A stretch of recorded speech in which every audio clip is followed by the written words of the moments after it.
Book Sapiens: A Brief History of Humankind by Yuval Noah Harari.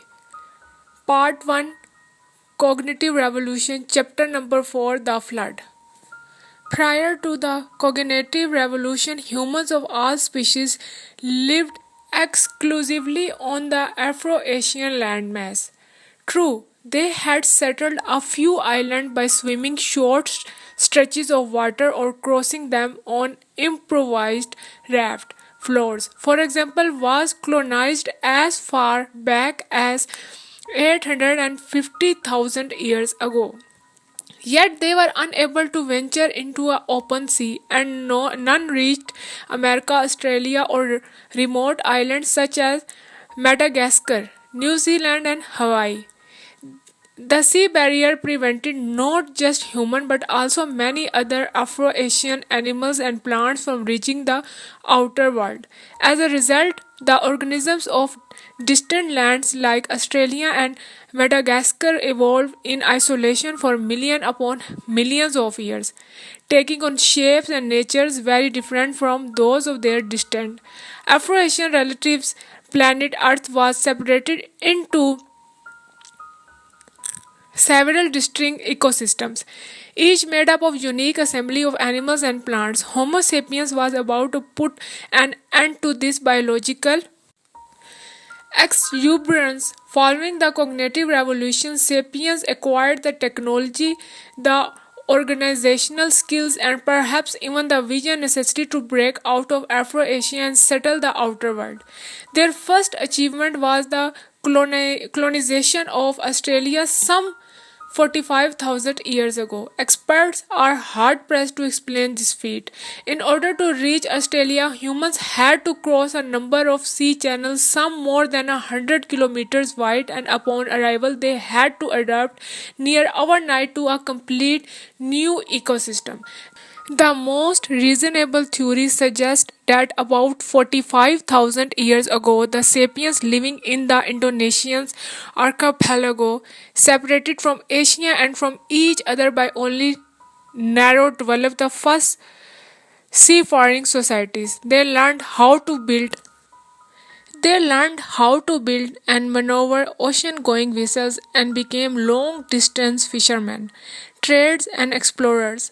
This would have brought about an unprecedented transformation in human capabilities and lifestyles. Every other mammal that went to sea, seals, sea cows, dolphins, had to evolve for eons to develop specialized organ and a hydrodynamic body. The sapiens in Indonesia, descendants of apes who lived on the Africa savanna, became Pacifics, seafarers without growing flippers and without having to wait for their noses to migrate to the top of their head as whales did. Instead, they built boats and learned how to steer them, and these skills enabled them to reach and settle Australia.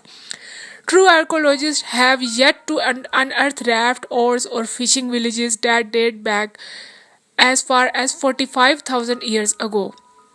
Nevertheless, there is strong circumstantial evidence to support this theory, especially the fact that is in the thousands of years following the settlement of Australia, sapiens colonized a large number of small and isolated islands to its north. Some, such as Buka and Manus, were separated from the closest land by 200 kilometers of open water. It's hard to believe that anyone could have reached and colonized Manus without sophisticated vessels and sailing skills. As mentioned earlier, there is also firm evidence for regular sea trade between some of these islands, such as New Zealand, New Ireland, and New Britain. The journey of the first human to Australia is one of the most important events in history, at least as important as Columbus' journey to America or the Apollo 11 expedition to the moon.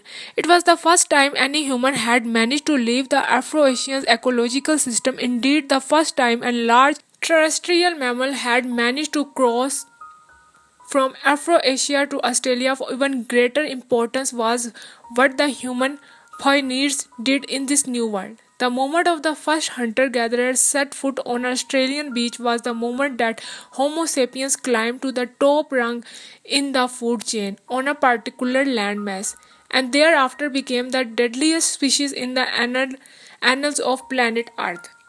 Up until then, humans had displayed some innovative adaptation and behavior, but their effect on their environment had been negligible. They had demonstrated remarkable success in moving into and adjusting to various habitats, but they did so without drastically changing those habitats. The settlers of Australia, or more accurately, its conqueror, did not just adapt, they transformed to the Australian ecosystem beyond recognition. The first human footprint on a sandy Australian beach was immediately washed away by the waves. Yet when the invaders advanced inland, they left behind a different footprint, one that would never be expunged. As they pushed on, they encountered a strange universe of unknown creatures that included a 200-kilometer 2-meter kangaroos and a marsupial lions as massive as a modern tiger that was the continent's larger predator. Koalas, far too big to be cuddly and cute, wrestled in the trees, and flightless birds twice the size of ostriches sprinted on the plains. Dragon-like lizards and snakes 5 meter long slithered through the undergrowth. The giant of Diprotodon, a 2.5 ton wombat, roamed the forest. Except for the birds and reptiles, all the animals were marsupials. Like kangaroos, they have birth to tiny helpless fetus like young, which they then nurtured with milk in abdominal pouches. Marsupial mammals were almost unknown in the Africa and Asia, but in Australia they reigned supreme. Within a few thousand years, virtually all of these giants vanished off. The 24 Australian animal species, weighing 50 kilograms or more, 23 became extinct. A large number of smaller species also disappeared. Food chains throughout the entire Australian ecosystem were broken and rearranged. It was the most important transformation of the Australian ecosystem for millions of years. Was it all the fault of Homo sapiens? Subchapter Guilty as Charged. Some scholars try to exonerate our species, placing the blame on the vagaries of climate. Yet it is hard to believe that Homo sapiens was completely innocent. There are three pieces of evidence that weaken the climate alibi and implicate our ancestors in the extinction of the Australian megafauna.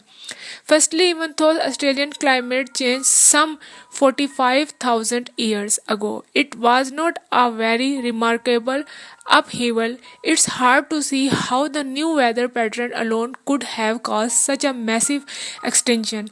It's common today to explain anything and everything as the result of climate change, but the truth is that the Earth's climate never rests. It is in constant flux. Every event in history occurred against the background of the some climate change. In particular, our planet has experienced numerous cycles of cooling and warming. During the last million years, there has been an ice age on average every 100,000 years. The last one ran from about 75,000 to 15,000 years ago. Not unusually severe for an ice age. It had twin peaks, the first about 70,000 years ago and the second at about 20,000 years ago. The giant Diprotodon appeared in Australia more than 1.5 million years ago and successfully weathered at least 10 precious ice ages. It also survived the first peak of the last ice age around 70,000 years ago. Why then did it disappear 45,000 years ago? Of course, if Diprotodons had been the only large animal to disappear at this time, it might have been just a fluke. But more than 90% of Australia's megafauna disappeared along with the Diprotodon. The evidence is circumstantial, but it's hard to imagine imagined as sapiens just by coincidence arrived in Australia at the precise point that all these animals were dropping dead of the chills. Secondly, when climate change causes mass extinction, sea creatures are usually hit as hard as land dwellers.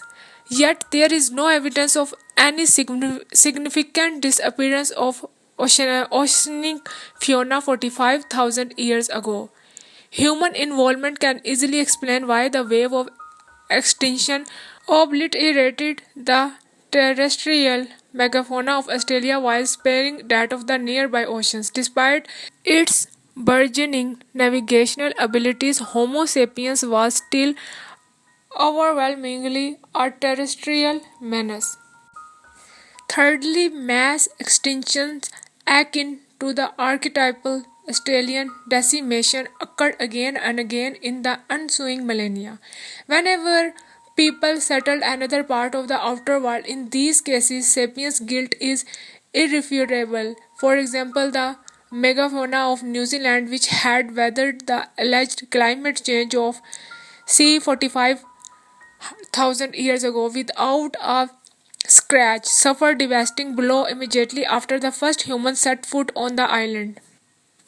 The Maoris, New Zealand's first sapiens colonizers, reached the island about 800 years ago. Within a couple of centuries, the majority of the local megafauna was extinct, along with 60% of all bird species. A similar fate befell the mammoth population of Wrangel Island in the Arctic Ocean. Mammoth had flourished for millions of years over most of the northern hemisphere, but as Homo sapiens spread, first over Eurasia and then over North America, the mammoth retreated by 10,000 years ago. There was not a single mammoth to be found in the world except on a few remote Arctic islands. Most conspicuously Wrangel. The mammoths of Wrangel continued to prosper for a few more millennia, then suddenly disappeared about 4,000 years ago, just when the first human reached the island. Were the Australian extinction and isolated, even we could grant humans the benefit of the doubt. But the historical record makes Homo sapiens look like an ecological serial killers. All the settlers of Australia had at their disposal was Stone Age technology. How could they cause an ecological disaster? There are three explanations that mesh quite nicely. Large animals, the primary victims of the Australian extinction, breed slowly. Pregnancy is long. Offspring per pregnancy are few, and there are long breaks between pregnancies. Consequently, if humans cut down even one diprotodon every few months, it would be enough to cause diprotodon death to outnumbers birth. Within a few thousand years, the last lonesome diprotodon would pass away, and with her the entire species. In fact, for all their size, diprotodons and Australia's other giants probably would not have been that hard to hunt because they would have been taken totally by surprise by their two-legged assailant. Various human species had been prowling and evolving in Afro-Asia for 2 million years. They slowly honed their hunting skills and began going after large animals around 400,000 years ago. The big beasts of Africa and Asia learned to avoid humans, so when the new mega predator Homo sapiens appeared on the Afro-Asian scene, the large animals already knew to keep their distance from creatures that looked like it. Contrast, the Australian giants had no time to learn to run away. Humans don't come across as particularly dangerous. They don't have long, sharp teeth or muscular, lithe bodies. So when a diprotodon, the largest marsupials ever to walk the earth, set eyes for the first time on this frail looking ape, he gave it one glance and then went back to chewing leaves. These animals had to evolve a fear of humankind. But before they could do so, they were gone. The second explanation is that by the time sapiens reached Australia, they had already mastered fire agriculture. Faced with an alien and threatening environment, they deliberately burned vast areas of impassable thickets and dense forests to create open grasslands which attract more easily hunted game and were better suited to their needs. They thereby completely changed the ecology of large parts of Australia within a few short millennia. One body of evidence supporting this view is the fossil plant record. Eucalyptus are particularly resistant to the fire. They spread far and wide while other trees and shrubs disappeared. These changes in vegetation influenced the animals that ate the plants and carnivores that ate the vegetarians. Koalas, which subsist exclusively on eucalyptus leaves, happily munched their way into a new territory. Most other animals suffered greatly. Many stallion food chain collapsed, driving the weakest link into extinction. A third explanation agreed that hunting and fire agriculture played a significant role in the extinction, but emphasizes that we can't completely ignore the role of climate. The climate changes that beset Australia about 45,000 years ago destabilized the ecosystem and made it particularly vulnerable. Under normal circumstances, the system would probably have recuperated as had happened many times previously. However, humans appeared on the stage at just this critical juncture and pushed the brittle ecosystem into the abyss. The combination of climate change and the human hunting is particularly devastating for large animals since it attacks them from different angles. It is hard to find a good survival strategy that will work simultaneously against multiple threats. Without further evidence, there is no way of deciding between the three scenarios, but there are certainly good reason to believe that if Homo sapiens had never gone down under, it would still be home to marsupials, lions, diprotodons, and giant kangaroos. Subchapter: The End of Sloth. The extinction of the Australian megafauna was probably the first significant mark Homo sapiens left on our planet. It was followed by an even larger ecological disaster, this time in America. Homo sapiens was the first and only human species to reach the western hemisphere landmass, arriving about 16,000 years ago. That is in or around 14,000 BC. The first Americans arrived on foot, which they could do because at the time sea levels were low enough that a land bridge connected northeastern Siberia with northwestern Alaska. Note that it was easy, the journey was an arduous one, perhaps harder than the sea passage to Australia. To make the crossing, sapiens first had to learn how to withstand the extreme Arctic conditions of northern Siberia, an area on which the sun never shines in the winter and where temperatures can drop to minus 50 degrees Celsius. No previous human species had managed to penetrate places like northern Siberia. Even the cold adapted Neanderthals restricted themselves to relatively warmer regions further south, but Homo sapiens, whose body was adapted to living in the African savanna rather than in the land of snow and ice, devised ingenious solutions. When roaming bands of sapiens foragers migrated into a colder climate, they learned to make snowshoes and effective thermal clothing composed of layers of furs and skin sewn together tightly with the help of needles. They developed new weapons and sophisticated hunting techniques that enabled them to track and kill mammoths and the other big game of the far north. As their thermal clothing and hunting techniques improved, sapiens dared to venture deeper and deeper into the frozen regions. And as they moved north, their cloth hunting strategies and other survival skills continued to improve. But why did they bother? Why banish oneself to Siberia by choice? Perhaps some bands were driven north by wars, demographic pressures or natural disasters. Others might have been lured northward by more positive reasons such as animal protein. Arctic lands were full of large, juicy animals such as reindeer and mammoths. Every mammoth was a source of a vast quantity of meat, tasty fat, warm fur, and valuable ivory. As the findings from Sangir testify, mammoth hunters did not just survive in the frozen north, they thrived as time passed. The bands spread far and wide, pursuing mammoth, mastodons, rhinoceroses, and reindeer. Around 14,000 BC, the chase took some of them from northeastern Siberia to Alaska. Of course, they did not know they were discovering a new world for mammoth and man alike. Alaska was a mere extension of Siberia. At first, glaciers blocked the way from Alaska to the rest of the America, allowing no more than perhaps a few isolated pioneers to investigate the lands further south. However, around 12,000 BC, global warming melted the ice and opened an easier passage. Making use of the new corridor, people moved south en masse, spreading over the entire continent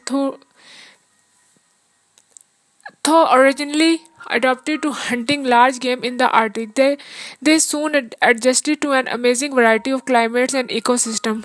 Descendants of the Siberia settled the thick forest of the eastern United States, the swamp of the Mississippi Delta, the desert of Mexico, and steaming jungles of Central America. Some made their homes in the river world of the Amazon basin, others struck roots in Andean mountains valley or the open pampas of Argentina.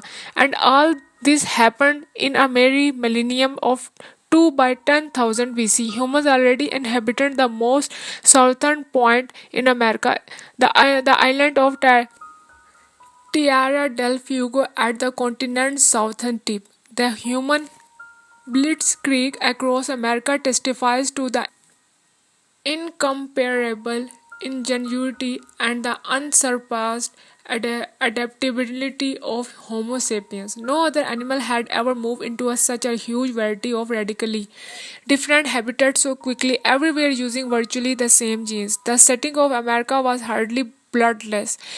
It left behind a long trail of victims. American fauna 14,000 years ago was far richer than it is today. When the first Americans marched south from Alaska into the plains of Canada and the western United States, they encountered mammoths and mastodons, rodents the size of bears, herds of horses and the camels, oversized lions, and dozens of large species, the likes of which are completely unknown today. Among them fearsome saber-toothed cats and the giant ground sloth that weighed up to the 8 tons and reached a height of 6 meters. South America hosted an even more exotic menagerie of large mammals, reptiles, and birds. The Americans were a great laboratory of evolutionary experimentations, a place where animals and plants unknown in Africa and Asia had evolved and thrived. But no longer within 2000 years of the sapiens' arrival, most of these unique species were gone. According to current estimates, within that short interval, North America lost 34 out of its 47 genre of large mammals. South America lost 50 out of 60. The saber-toothed cats, after flourishing for more than 30 million years, disappeared, and so did the giant ground sloths, the oversized lion, Native American horses, Native American camels, the giant rodents, and the mammoths. Thousands of species of smaller mammals, reptiles, birds, and even insects and parasites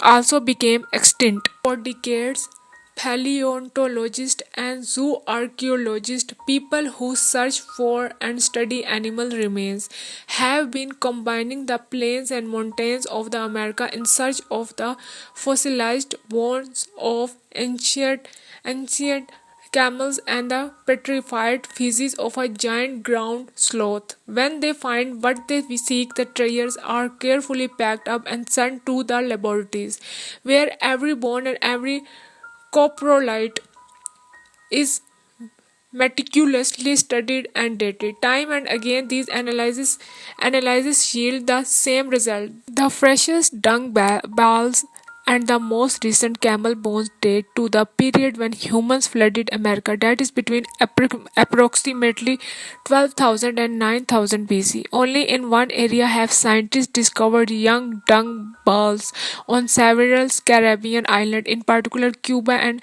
Hispaniola. They found petrified ground sloths cat dating to about 5000 BC. This is exactly the time when the first humans managed to cross the Caribbean Sea and settle these two large islands. Again, some scholars try to exonerate Homo sapiens and blame climate change. But in America, the ball cannot be dodged. We are the culprits. There is no way around that truth. Even if climate change abated us, the human contribution was decisive. Subchapter Noah's Ark. If we combine the mass extinctions in Australia and America and add the smaller scale extinction that took place as Homo sapiens spread over Afroasia, such as the extinction of all other human species and the extinction that occurred when ancient foragers settled remote islands such as Cuba, the inevitable conclusion is that the first wave of sapiens colonization was one of the biggest and swiftest ecological disaster to befall the animal kingdom. Hardest hit were the large furry creatures. At the time of the cognitive evolution, the planet was home to about 200 genera of large terrestrial mammals weighing over 50 kilograms at the time of agriculture revolutions. Only about 100 remained. Homo sapiens drove to extinction about half of the planet's big beasts long before humans invented the wheel, writing, or iron tools.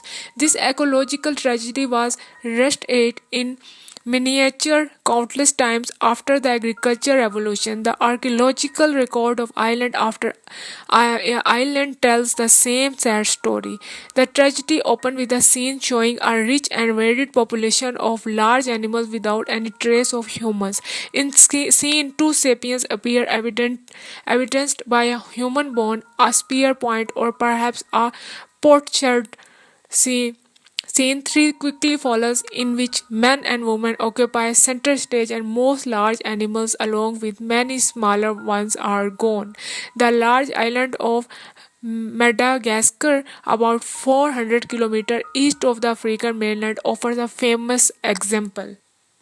Through millions of years of isolation, a unique collection of animals evolved there. These including the elephant bird, a flightless creature 3 meters tall and weighing almost half a ton, the largest bird in the world, and the giant lemurs, the globe's largest primates. The elephant birds and the giant lemurs, along with most of the other large animals of Madagascar, suddenly vanished about 1500 years ago, precisely when the first humans set foot on the island.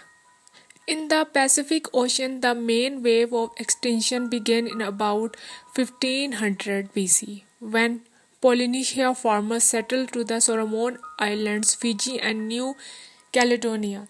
They killed off directly or indirectly hundreds of species of birds, insects, snails, and other local inhabitants, from where the wave of extinction moved gradually to the east, the south, and the north into the heart of the Pacific Ocean, obliterating on its own the unique fauna of Samoa and Tonga, the Marquis Island, Easter Island, the Cook Island, and Hawaii, and finally New Zealand. Similar ecological disasters occur on almost every one of the thousands of islands that pepper the Atlantic Ocean, Indian Ocean, Arctic Ocean, and Mediterranean Sea. Archaeologists have discovered on even the tiniest island evidence of the existence of birds, insects, and snails that lived there for countless generations, only to vanish when the first human farmers arrived.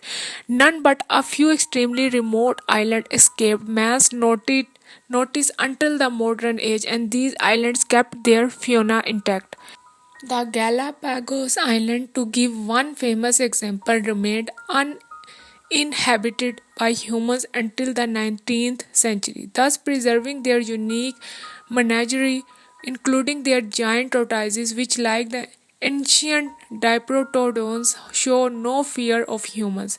The first wave extinction, which accompanied the spread of the foragers, was followed by the second wave extinction, which accompanied the spread of the farmers and gives us an important perspective on the third wave extinction which industrial activity is causing today. Don't believe three huggers who claim that our ancestors lived in harmony with nature. Long before the industrial revolution, Homo sapiens held the record among all organisms for driving the most plant and animal species to their extinctions. We have the dubious distinctions of being the deadliest species in the annals of biology. Perhaps if more people were aware of the first wave and second wave extinctions, they would be less nonchalant about the third wave they are part of. If we knew how many species we have already eradicated, we might be more motivated to protect those that still survive. This is especially relevant to the large animals of the oceans. Unlike their terrestrial counterparts, the large sea animals suffer relatively little from the cognitive and agricultural revolutions, but many of them are on the brink of extinction now as a result of industrial pollution and human overuse of oceanic resources. If things continue at the present pace, it is likely that whales, sharks, tuna, and dolphins will follow the diprotodons, ground sloths, and mammoths to oblivion. Among all the world's large creatures, the only survivors of the humans flood will be humans themselves and the farmyard animals that serve as a galley slaves in Noah's Ark. 1. The cognitive revolution has been completed.